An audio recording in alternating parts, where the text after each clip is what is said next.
Hello everyone, and welcome back to another video. Today we are back out on the lake.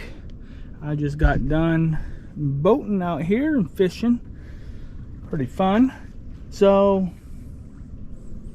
some fish over there. So I've had a couple people ask me now how I've reinforced the transom on YouTube and as on the forums too. So I'm gonna show you how I did it. I did it basically as cheap as I could because, well, I'm cheap, honestly. And so a lot of the stuff I had laying around already in my house, in my garage, and I just kind of experimented, and it's still kind of an experiment as we go. I'm improving. So this is my Bass Raider 10E. I've had this thing for just a little over a year. It's done pretty good. I haven't had too many problems with it. One problem I did have with it was that if you don't know, these things are stapled together. So there's a whole bunch of staples underneath this rubber molding like that.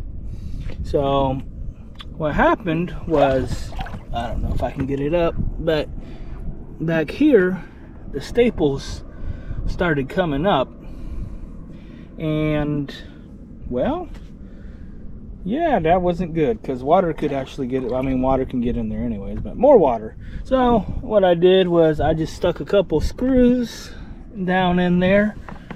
See underneath here? Well, you really can't see, but and then put some waterproof caulking on it, and seems to be doing pretty good. So hopefully that lasts, and everything else. Yeah, it's a good little boat. Good little boat for, $600 if you just want to get out on the water and have a little fun, fish, and don't want to take a kayak because this is way more stable than a kayak. So that's why I like taking this out over the kayak, although this is a little bit more of a pain to set up, but other than that, it's good. I haven't done much to this thing yet, but just fishing stuff. I do wish it was a little bit bigger, or a little bit wider, but that's not what this video is about. Well, I guess it can be. Yeah, sure, why not? Let's do a boat review and transom. So anyways, you guys came here because of this, probably. So basically, like I said, I did this as cheap as I could. I already had the 2x4s and everything in there in my garage, as well as screws and everything. I did buy more screws, and I bought another 2x4 just because I figured why not.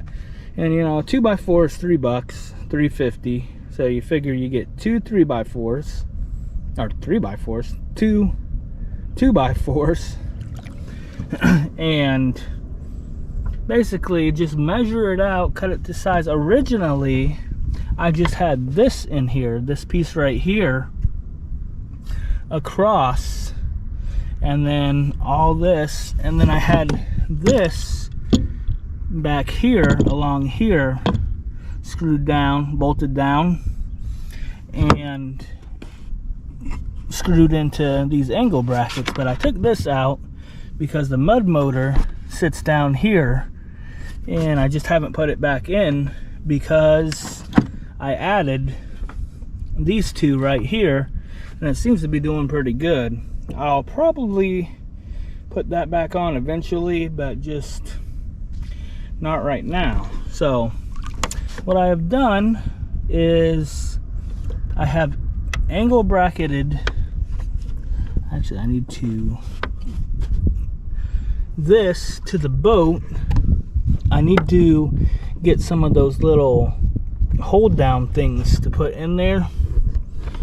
I've I've got one in this one, but for some reason I don't know why I didn't put one there.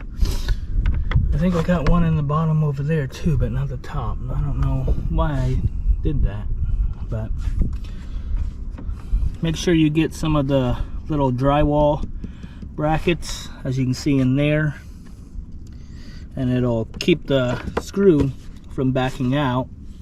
And from there, I measured out from the back of the transom this little piece. I've got it bolted or screwed into this 2x4 here and this one here. Then I took some mending brackets here, 2 on each side for this high rise, so that way that's pretty stable, as well as a couple mending brackets here that go across, so this isn't going anywhere, as well as another angle bracket I put into the second piece of wood, and it's all screwed together. All of this is all screwed together. I might come up with a better idea later on, but as long as it works for now, I am not going to worry about it because it's working great. And then I took a couple more mending brackets, 2 on each side, and stuck them into this aluminum transom. And it seems to be working pretty good. There's not really any flex at all that I've noticed. Maybe a tad bit, but not enough to worry about. And that might be my imagination, because I don't really think there is any flex. So that's how I did it. And you know, this is probably, I don't know, 20 bucks, maybe 25 worth of stuff, including the brackets and screws and wood. So, you know, 25 bucks. I know it don't look pretty, but it does work, because this thing is 55 pounds, whereas the mud motor is 38 to 40-ish pounds, somewhere around there. So it does work great. I've had this thing rolling, as I'll show you this thing here in a bit, but yeah, it works great. So if you're looking for just a little cheap way to maybe reinforce the transom, I'll put a little 4-horse on there, 5, 6, because the 4, 5, and 6 are basically the same motor, or same motors. They're just different carbs and props. So put a 4, 5, or 6. Now the 3.5 horsepower does only weigh like 40 pounds, so you could probably put that on there without reinforcing it. But if you want to put something a little bit bigger on there, I'd suggest doing that. And if you want to put an even bigger motor, like an 8 on this, I'd do even more than this. Maybe use steel or starboard or something, because I don't know how well this would do on an 8 horsepower. Maybe that's a question we should try out sometime. If I could find an 8 horsepower motor somewhere, maybe. We'll see. All right, let's watch this transom.